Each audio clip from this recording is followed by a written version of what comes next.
मी संवाद ऐकला, पण त्याच्यामध्ये एक महत्वाची गोष्ट अशी आहे, 92 पासून या लोकांना सुविधा मिळत नाहीये. ट्रायबलचे अधिकारी काय करत होते? जप तलाई,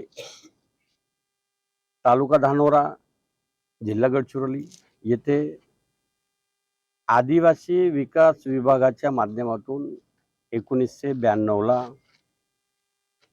अनुदानित 100% आश्रमशाळा दिलेली आहे. 92 पासून तर आजपर्यंत नियमितपणे विद्यार्थ्यांच्या मागे त्यांना अनुदान देण्यात आलेलं आहे.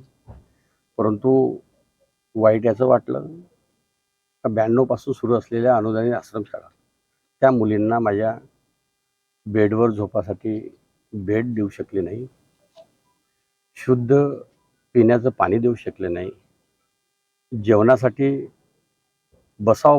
बसून जेवण्याची व्यवस्था करू शकले नाही, जेवणासाठी त्यांना झाडात बसून जेवावं लागते. अशी जर परिस्थिती अनुदानित आश्रमशाळेची असली तर अतिशय गंभीर आहे.